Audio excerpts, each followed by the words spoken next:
Bonjour ou bonsoir, tout dépend à quelle heure vous écoutez ce podcast de l'ODJ Média. Notre chroniqueur de l'ODJ, Ahmed Nagy, partage son avis et ses réflexions dans un article qu'il a intitulé « Conseil de sécurité de l'ONU, l'Algérie se voit déjà en puissance ». Alors écoutons-le dans ce podcast. L'auteur commence son article ainsi. À en croire la présidence et les médias algériens, l'élection du pays voisin de l'Est, le 6 juin, au Conseil de sécurité des Nations Unies, serait un succès diplomatique.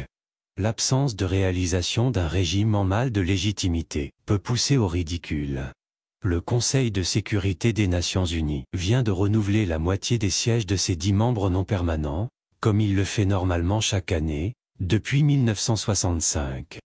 Pour les 5 sièges à occuper pendant une période de 2 ans, il n'y avait pas plus, cette année, de 6 candidats. République de Corée, Sierra Leone, Slovénie, Biélorussie, Guyana et Algérie. À l'exception de la Slovénie, qui a remporté son siège par 158 voix sur celle des 193 États membres de l'ONU, contre 38 sur 193 pour la Biélorussie, les 4 autres candidats ont été élus sans concurrence. Ainsi en est-il des 2 sièges réservés à l'Afrique. Le Sierra Leone a cumulé 188 voix sur 193, contre 128 sur 193 seulement pour l'Algérie, ce qui est donc loin d'être un succès. L'auteur poursuit son article ainsi. Les puissances et les autres.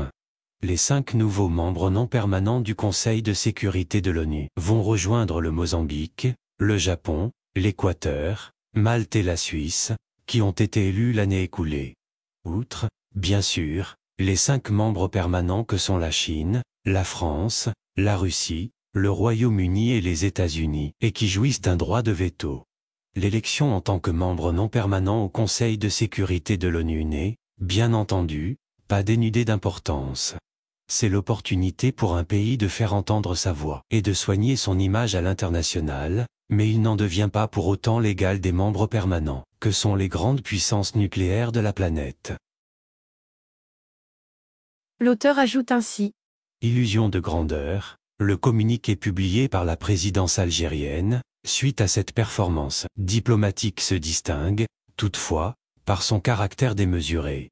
Il y est question du retour de l'Algérie nouvelle sur la scène internationale, après son élection comme membre non permanent du Conseil de sécurité de l'ONU à la majorité écrasante des voix, 128 sur 193. Les internautes marocains n'ont pas manqué d'ironiser sur un passage du dit communiqué où la présidence algérienne prétend défendre, entre autres valeurs, la non-ingérence dans les affaires intérieures des pays.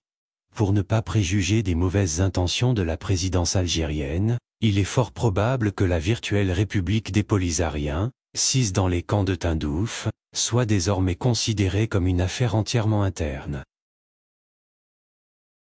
L'auteur précise ainsi. Qui sème le vent, il est vrai qu'avec les troubles et les affrontements intertribaux, qui secouent les camps de la Mada depuis quelque temps, les Sahraouis originaires des pays voisins, de Mauritanie et du Mali essentiellement, ont clairement fait comprendre à Alger que faute de l'État indépendant promis, ils ne sont pas prêts de bouger de Tindouf. L'Algérie est déjà confrontée à 2 mouvements séparatistes, ceux des Kabyles et des Touaregs. La probabilité d'émergence d'un 3e sécessionnisme en Algérie, mu par les Polisariens qui ne sont pas originaires du Maroc et déçus par un demi-siècle d'échecs cumulés, n'est pas à exclure. En fait de retour en force sur la scène internationale, Alger n'a toujours pas digéré sa mise à l'écart par Riyad dans la réintégration de la Syrie dans la Ligue arabe, alors qu'elle a déployé mains et efforts pour s'afficher en l'artisan de cette réhabilitation du régime de Damas. Succès virtuel, difficultés réelles. À l'image de leurs protégés polisariens, qui en sont presque à 1 millier de communiqués de guerre, annonçant mettre les provinces du sud du royaume à feu et à sang. SIC. Les dirigeants algériens, sans le moindre résultat positif à leur bilan, n'ont d'autre choix que d'amplifier exagérément leurs moindres actions. L'auteur conclut son article ainsi.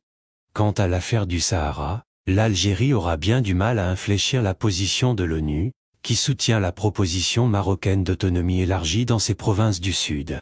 Même son plus grand allié, la Russie, s'abstient de voter contre les résolutions du Conseil de sécurité à ce sujet et encore moins d'y opposer son veto. L'Algérie a, donc, concouru toute seule pour gagner un siège au Conseil de sécurité de l'ONU. Un succès virtuel qui pourrait plutôt tourner en une malédiction, lorsque les Polisariens vont demander à Alger ce qu'elle fait de son statut de membre non permanent, pour promouvoir leur cause. Le spectacle continue à Alger, mais la fin ne sera pas du tout heureuse. Rédigé par Ahmed Nagy et lu par l'intelligence artificielle de l'ODJ Media. Merci d'avoir écouté ce podcast de l'ODJ Media, ce bouquet de supports numériques, portail, magazine mensuel connecté, web radio et web TV. N'oubliez pas de télécharger notre application l'ODJ Mobile sur Play Store et de vous abonner à notre chaîne YouTube l'ODJ TV. Vous pouvez, aussi, nous suivre sur nos réseaux sociaux, Instagram, Facebook, TikTok, LinkedIn et Twitter. Ou encore, vous inscrire sur notre newsletter quotidienne à partir du portail l'odj.ma. Alors, on se dit au prochain podcast de nos chroniqueurs de l'ODJ. Et à très bientôt, si et seulement si vous le voulez bien.